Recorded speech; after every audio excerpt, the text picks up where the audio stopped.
Il n'a pas attaqué au 10e. Il a attendu le 40e. Quand tu es vraiment épuisé, tu n'as plus de ressources.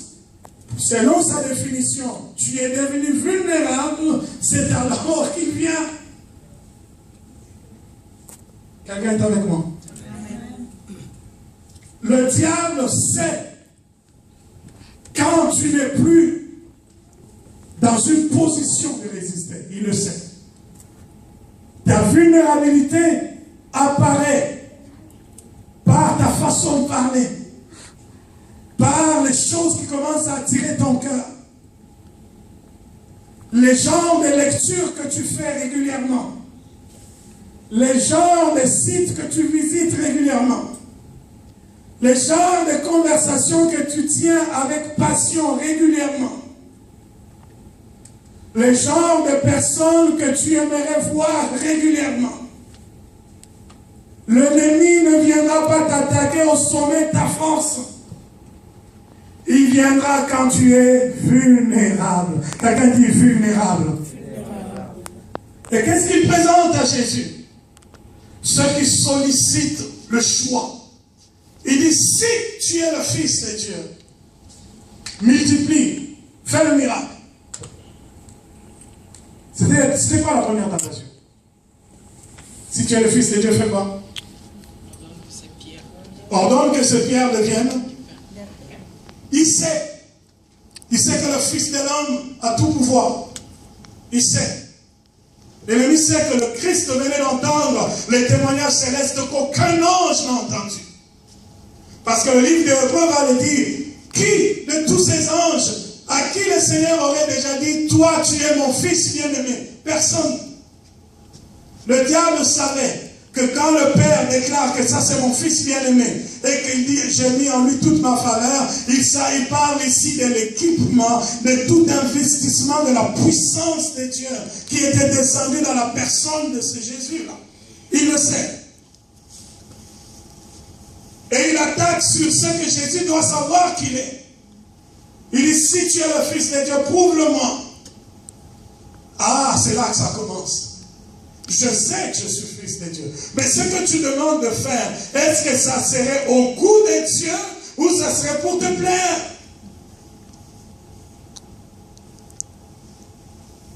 Combien de fois une jeune fille te dirait, si tu m'aimes réellement, fais ceci. Elle sait, peut-être par ton regard, comment tu la regardes, elle sait que tu l'aimes. Peut-être que par les cadeaux que tu fais, elle sait que tu l'aimes.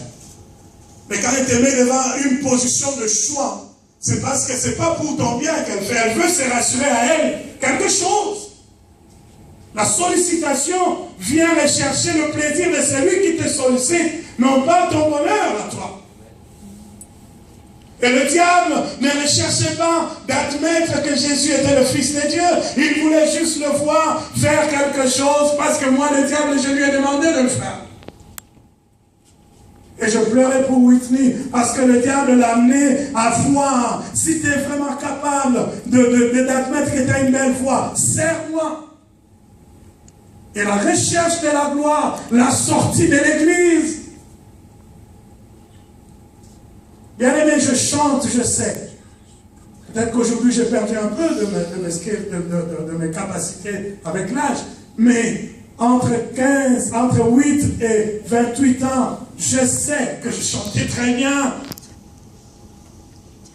Je sais aussi que j'ai été sollicité par le musicien du monde, je le sais. Je sais combien de fois j'ai raté un culte parce qu'il y avait un programme d'aller voir un recruteur quelque part, je le sais. Mais je me souviens aussi d'un jour où, alors que Carlito vient de quitter un orchestre qu'on appelait Shortstar, on l'appelle pour aller à Okedia, je sais que Debab est venu me chercher parce que quelqu'un lui a parlé de moi, que je chantais bien, je le sais. On m'amène dans un lieu de répétition qu'on appelait Madison, j'étais là, il y avait des gens, je chante des chiffres de noms pour que vous sachiez que je sais ce que je dis. Des chanteurs comme des petits princes étaient là. On me donne de chanter une chanson qu'on appelait Rihanna. Je prends le texte, on commence à jouer la musique. J'étais là pour chanter, Je commençais à tousser comme pas à peu près. Tousser, jusqu'à m'asseoir par terre, à commencer à vomir. Et il dit, papa, à tous ceux-là qui étaient là, il dit, arrêtez de tenter l'enfant d'autrui. Parce qu'il y a la magie, il y a toutes sortes de puissances occultes que ces musiciens utilisaient. Un jeune qui chantait bien comme moi, venir prendre ma place, non. Il y a eu beaucoup d'attaques démoniaques en ce moment-là. Mais ce n'est pas ça qui m'intéresse. Je bénis Dieu parce qu'il m'a arrêté là. Il m'a arrêté là. Et plus tard, débat vient à la foi. Il me rejoint du côté de Jésus. Oh, combien on s'est régalé à faire des tuyaux pour la gloire de Dieu. Et il me dit, tu te souviens ce jour-là? Tu te souviens ce jour-là quand tu es venu pour la pratique? Et vous savez qu'est-ce qui s'est passé? Je vomissais tellement, et même ils m'ont payé les taxis, que ça me ramène jusqu'à la maison. C'était le jour de culte. Tu ne peux pas fuir Dieu. Quand tu cherches à marcher avec Dieu, dis-toi que ne fais plus des choses pour plaire aux gens. Il faut que tu fasses des choses au goût de Dieu. Il faudrait connaître quels sont les goûts de Dieu. Qu'est-ce que Dieu cherche pour moi? Ça t'impose de faire comme Josué. Pendant que les gens vaquaient à autre chose, lui il était à côté de Moïse dans la tente d'assignation. Il priait avec Moïse. Dieu a dit, aucun homme ne pourra rentrer dans cette tente. Quand je descendrai seul, je te parlerai seul. Mais Josué, à cause de sa passion pour Dieu, a pu convaincre Moïse de briser cette restriction. Même si tout le monde n'entre pas parce qu'il y avait l'a dit, toi petit, viens avec moi. Ceux qui veulent marcher avec Dieu, ils posent des actes qui vont au-delà des limites posées. Même si tout le monde ne peut pas aller au-delà de ceci, je tiens tellement à être agréable avec Dieu. Si les gens jeûnent 7 jours, moi je jeûnerai 21 jours. S'ils jeûnent 21, moi je j'irai à 40. Je tiens à être agréable à Dieu. Pendant que le monde moderne prêche que ce n'est plus le moment de jeûner et les chrétiens ne jeûnent plus, lorsque je regarde que c'est la période de Ramadan, tout le monde parle de musiciens, de musulmans. Le musulman jeûne pendant 40 jours. Ils imposent à tous les entrepreneurs de comprendre qu'ils sont dans un temps où ils se consacrent pour leur Dieu. Même s'ils travaillent dans une compagnie, on lui laisse un espace pour qu'il aille prier. Mais le chrétien, pour faire plaisir au boss, ils ne sont pas capables de dire, je ne ferai pas l'overtime parce que j'ai une réunion à l'église, je ne peux pas faire ceci parce que j'avais déjà planifié d'aller à l'évangélisation. On ne fait que plaisir aux autres, selon les goûts de Dieu.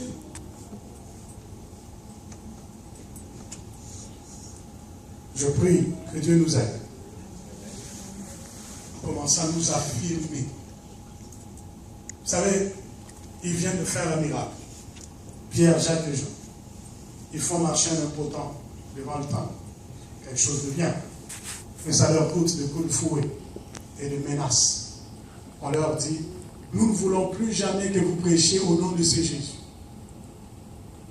Pierre et Jean ont dit, est-il juste devant Dieu de vous obéir que d'obéir à Dieu? Aujourd'hui, on ne nous interdit pas. On dit qu'on vient au Québec, le Québec donne la liberté de religion. On ne nous interdit pas verbalement qu'il y a bien de choses qui ressemblent à cette menace faite à Pierre et Jean.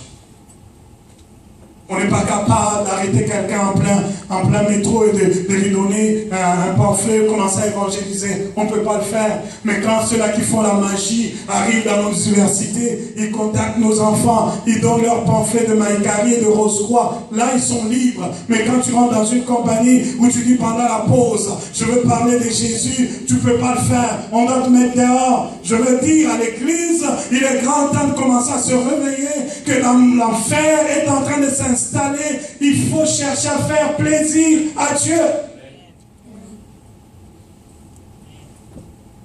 Il faut chercher à faire plaisir à Dieu. Quand mes enfants étaient trop jeunes, je reçois un formulaire. Monsieur décidez s'ils doivent suivre le cours de religion ou les cours d'éducation à la vie. Écoutez, c'est clair que je veux que mes enfants connaissent Dieu. Il y a des choses qu'on ne peut pas substituer. On ne peut pas changer l'instruction de la parole de Dieu à une éducation à la vie. Quelle vie? Une vie tout simplement éloignée de Dieu. Et les enfants grandissent avec de fausseté dans la tête. Il est grand temps que dans notre façon d'éduquer nos enfants, que nous cherchons à les éduquer selon ce qui convient au goût de Dieu. Ceux qui marchent avec Dieu, ils défient même le système démoniaque qui s'installe sur la terre. Ils défient ça. Ils regardent la télé pas comme tout le monde. Quand ils regardent la télé, ils voient les indices. Ils disent que ça me prouve que ce que la Bible avait dit est vrai. L'Antichrist est en train de s'installer. Il faut que je marche selon le goût de Dieu. Selon le goût de Dieu. Je finis par ceci. Le diable prend Jésus. Deuxième tentation. Si tu es le Fils de Dieu, jette-toi du haut de la montagne. Et il est écrit. Il ajoute une dimension. Avant, il n'avait pas dit qu'il était écrit. Avant, il a juste dit, si tu es le Fils de Dieu, fais un miracle. Et maintenant, il dit, il est écrit que si tu tombes du haut de la montagne, avant même que tu foules la terre, le Père enverra ses anges venir te secourir. Oh, le diable connaît la parole. Et en ce moment-là, Jésus n'a pas répondu autrement que par la parole. Il dit, il est aussi écrit que quoi? Tu ne tenteras pas le Seigneur ton Dieu. Jésus commence à brandir son identité maintenant. Tu m'as attaqué sur un terrain de la parole. Il faut que je te dise que je suis moi-même la parole. Combien de temps tu passes avec la Bible en une semaine? Comment veux-tu résister à l'ennemi qui est sournois maintenant, qui est rentré dans l'église, qui se sert même de ce qui est écrit pour divertir les cœurs des élus? Comment veux-tu résister à cette tentation si tu ne connais pas les Écritures? Je vais vous donner deux exemples de grandes faussetés qui détournent les élus de Dieu. L'évangile permissif.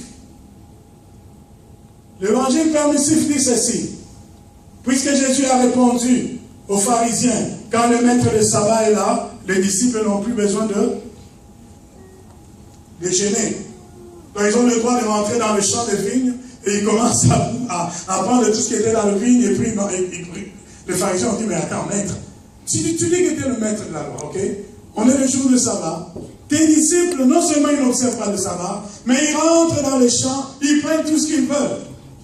Jésus a dit oui, puisque le maître de sabbat lui-même il est là. C'est qu'ils sont avec lui, ils ont le droit de tout faire. Et quelqu'un prendra ce verset, il viendra dans une église parce que lui-même n'arrive plus à lutter contre les péchés. Il rentrera dans une église, il va commencer à prêcher un évangile permissif. Il dit que la grâce étant là, faites tout ce que vous voulez. Après avoir chuté, revenez et réclamez la grâce de Dieu. Jésus a dit, il est aussi écrit quelque part. Tu ne peux pas bâtir une doctrine juste par un seul verset. Tu ne peux pas te baser sur des versets qui te permettent de mener une vie de médiocrité avec Dieu ou de ne pas mettre plus haut. Parce qu'il y a bien de versets qui encouragent les gens, selon leur corruption de leur cœur, à demeurer dans un standing très bas. Mais ceux qui veulent aller loin avec Dieu, ils vont aller aussi rechercher ce qui est écrit, qui t'amène à un standing un peu très élevé. Jésus dit, ah, toi tu es passé par le verset, je t'en sortirai un autre, tu me dis que je suis au-dessus de toi. Je suis au-dessus de ce que tu me donnes.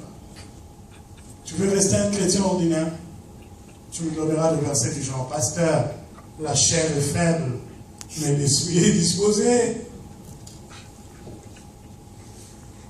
Mais c'est lui qui a compris aussi qu'il est aussi écrit quelque part. Qu'est-ce qui nous séparera de l'amour de Dieu? Ça serait la nudité? Ça serait l'abondance? Ça serait quoi? Parce que dans toutes ces choses, nous sommes plus que vainqueurs, non pas parce que la chair est faible, mais en celui qui nous a sauvés, qui est Jésus. Oui, ma chair est faible, mais je deviens fort quand je m'associe à la force de Jésus. Je ne veux pas continuer à glorifier la chair. Ceux qui veulent plaire à Dieu, ils vont rechercher la force qui est en Jésus pour sortir de leur faiblesse de la chair. Et enfin, le diable amène Jésus. Il regarde la gloire. Tu vois la terre et toute sa gloire. Si tu te prosternes devant moi, je te donne tout ça. L'évangile d'élévation. Les gens aiment l'élévation. Aujourd'hui, on prêche très peu le brisement. On prêche très peu l'effacement. On prêche très peu l'efficacité dans la simplicité. Le diable a mis dans l'Église la visibilité. L'évangile d'apparence, où l'homme de Dieu est le seul plus vu et connu de l'Église, plus que Jésus. J'aime bien servir Dieu, mais ça ne m'empêche pas d'avoir un esprit analytique. Je peux commencer à regarder les choses analysées. Je peux trouver que ça devient une déviation.